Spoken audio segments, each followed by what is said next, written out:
Lulu had always known her life was different. Growing up in the township of Sioux, she saw struggle everywhere, but her family's struggle felt heavier, more permanent.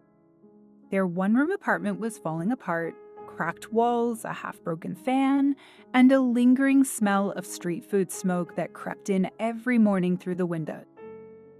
Her mother had worked as a hotel cleaner in Santon for over 2 decades, yet they could barely afford rent. Lulu watched her mom come home every night with aching joints, a tired smile, and a paycheck that vanished before the end of the month. Deep inside, Lulu resented this cycle of poverty, the feeling of being stuck in a life that offered no escape.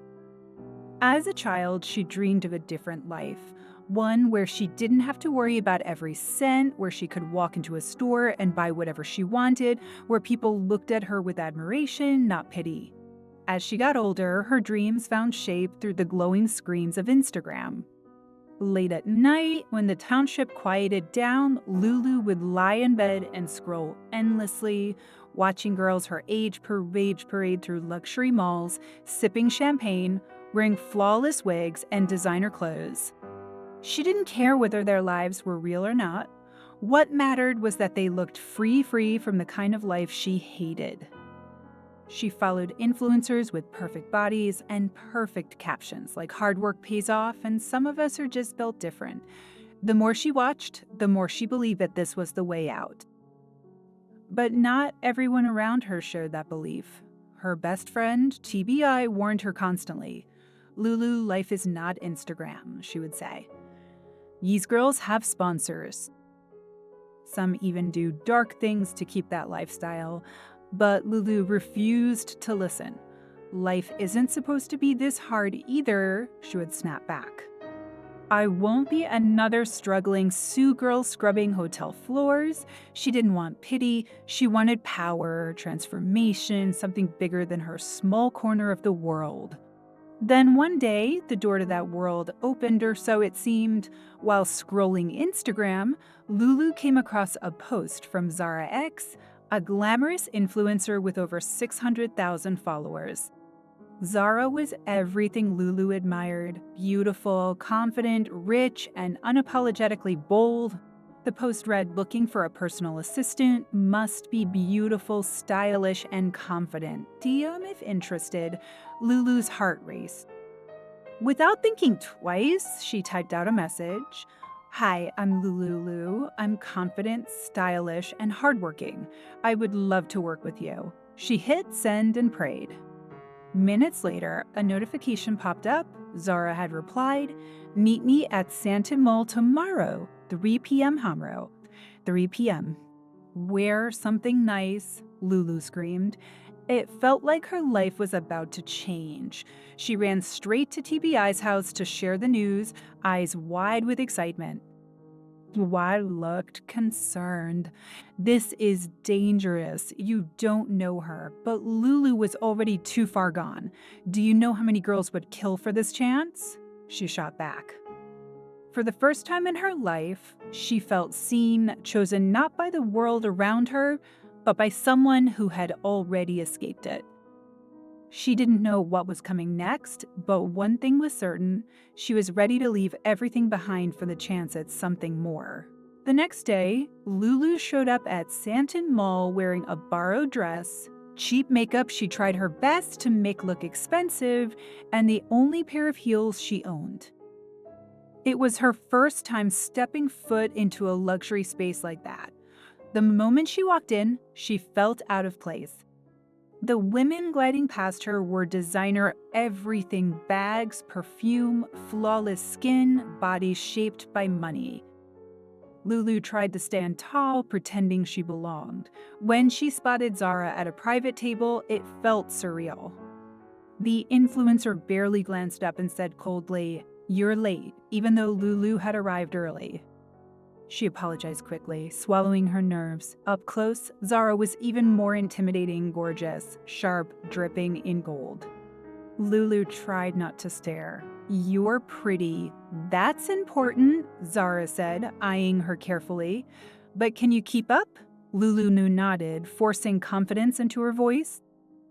Just like that, she became Zara's assistant. On the taxi ride home, Lulu couldn't stop smiling. For the first time in her life, someone from the world she dreamed of had seen something in her, and that someone wasn't just another girl, she was the girl. Her first few days as Zara's assistant felt like living inside a dream. The tasks were simple at first, responding to emails, setting up ring lights, scheduling brand meetings. Lulu was eager, hungry to prove herself. But the deeper she got into Zara's world, the more cracks she began to notice. Zara spent hours each day changing outfits, posing for photos, and recording TikToks with plates of food she never actually touched. One day, they even staged a fake trip, posing in a private jet for photos, only to leave the airport immediately after. Lulu was stunned. "Wait, we're not flying?" she asked. Zara rolled her eyes. "Sweetheart, I don't need to fly. I just need them to think I did." That was the first moment Lulu truly saw the illusion. Zara wasn't rich, she was playing rich and doing it so convincingly that thousands believed it. At first, Lulu was shocked. Then she became intrigued. If the whole thing was fake, maybe she could fake it too. In just 2 weeks, Lulu learned more about the influencer world than she ever had online. Designer bags, rented, luxury cars, borrowed from rich men who expected something in return. The clothes, the vacations, the hotel rooms, all staged. What shocked her the most wasn't the level of deception, but how normal it had become. It wasn't just about being beautiful, it was that appearing powerful, even if that power came from men with money and hidden intentions. One evening, as Zara was getting ready for a party, she looked Lulu up and down. "You want this life, right? Then start looking expensive. No one takes a broke girl seriously." Lulu hesitated. "Fine, but I don't have money for expensive things." Zara laughed. "You don't need money, you need connections." That night, she took Lulu to a rooftop party in Santon. It was everything Lulu had seen on Instagram and more: designer dresses, champagne, perfect bodies, and powerful men.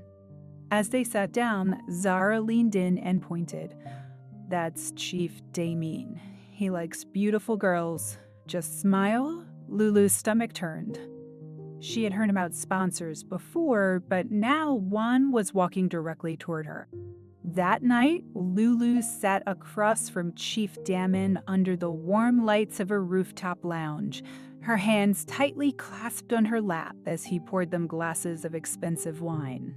Everything about him screamed power: the tailored suit, the Rolex, the way waiters rushed to refill his glass before it was even empty. He smiled at her with a confidence that made her skin crawl, and yet a part of her, the part that remembered the cracked walls of her mother's apartment, told her to smile back.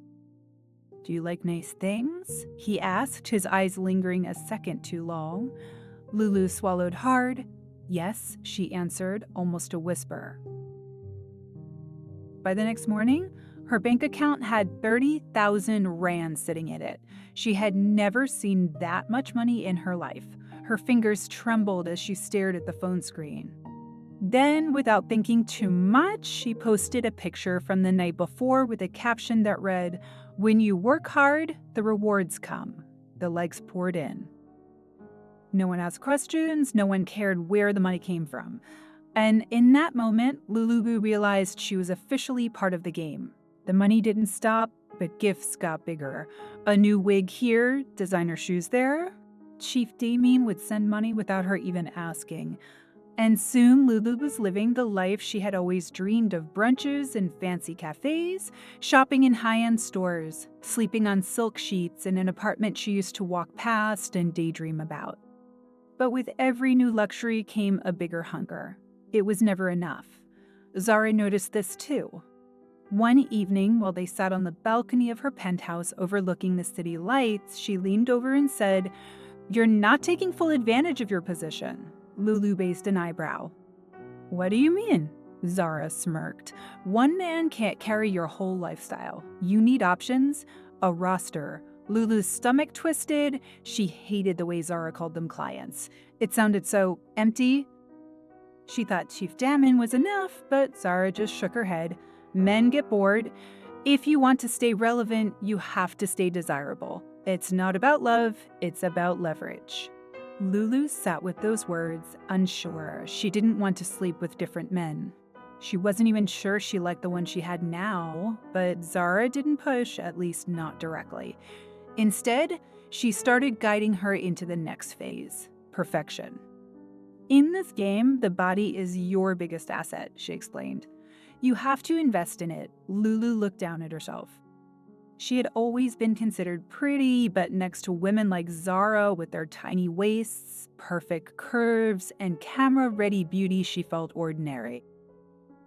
She had heard whispers about Beals and underground clinics, but they always sounded dangerous. "Where do you go?" she asked Zara one afternoon. Zara simply smirked. "I don't go to hospitals, babe. I go where it's cheap, fast, and quiet." That same week, they went. The building was hidden, unmarked. Inside were white-walled rooms, foreign doctors, and a line of influencers waiting their turn like it was just another errand. After what happened at the clinic, Lulu told herself she would never cross a line like that again. The memory of Eva's lifeless body haunted her, and for a few days, she kept a low profile. But the truth was that hunger for power and status didn't go away. If anything, it grew stronger. The taste of the soft life had already sunk its teeth into her, and now she couldn't imagine going back to being invisible. Zara, as always, saw straight through her. "You're not done," she said one evening. "You want this life too much?" Lulu didn't deny it. She had seen how the world changed when it thought you had money. Waiters smiled wider, store clerks called you ma'am, and strangers followed you on Instagram just because you looked expensive.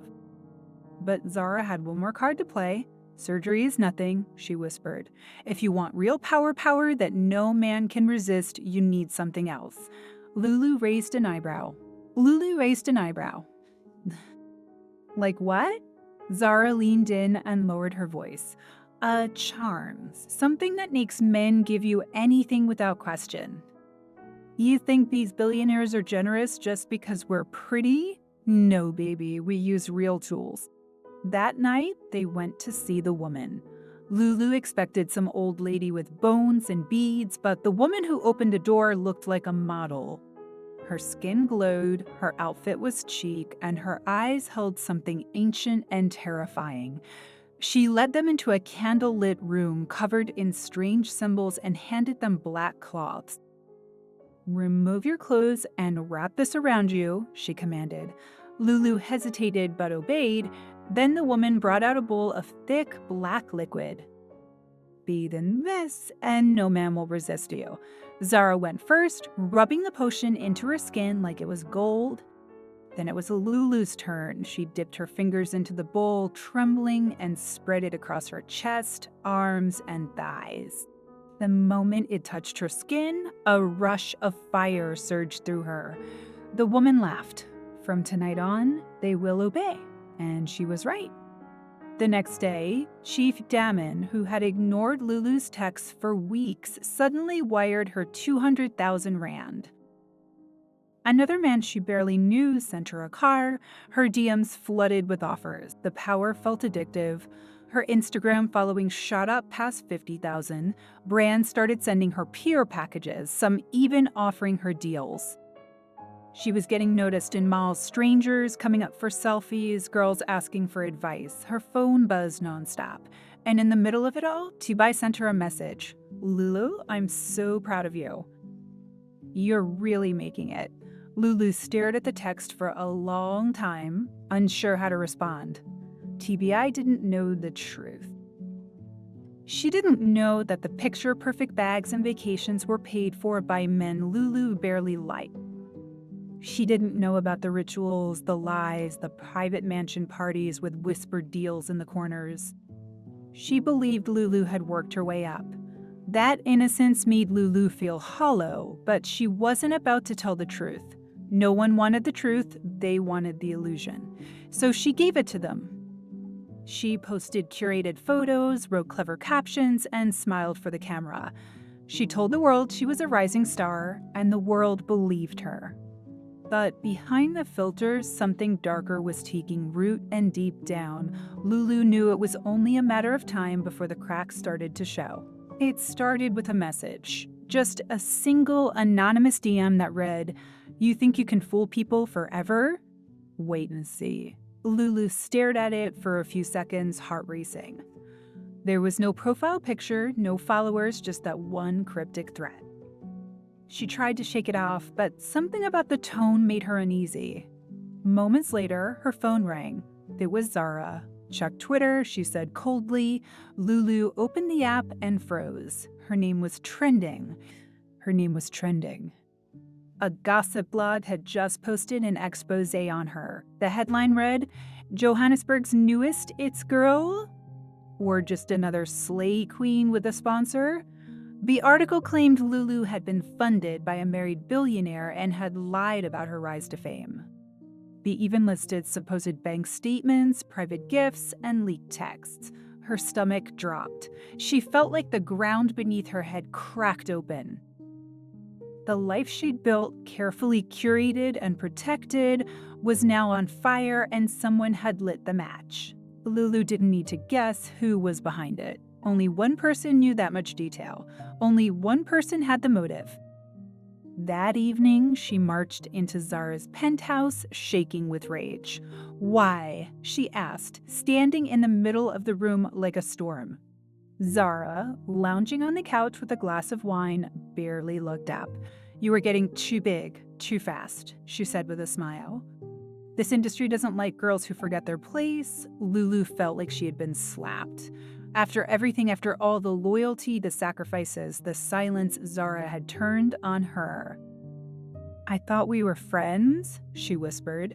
Zara laughed. "Friends? Don't be naive. I made you, and now I'm unmaking you." Lulu left that night feeling hollow. The betrayal cut deeper than the scandal. And as the news spread, everything began to crumble. Brands dropped her one by one. Followers turned into critics overnight. Her comment section filled with snake emojis, insults, and bitter disappointment. Even Chief Domine, sensing the risk, blocked her number. Her income dried up, and the penthouse she once flaunted in mirror selfies was no longer hers to keep. In the weeks that followed, Lulu lived in survival mode. Her phone, once a tool of glory, became a source of anxiety. Every ping meant another insult, another rumor. She tried to stay strong, to post like nothing was wrong, but the facade was cracking. She looked in the mirror one morning and barely recognized herself. The flawless skin was now patchy from stress. Her wigs were frizzy. Her clothes no longer fit the mood because nothing about her felt expensive anymore. Worse, she had no one to turn to. Zara had turned the industry against her, and the few influencers who had once clung to her presence were now too afraid to be associated with her.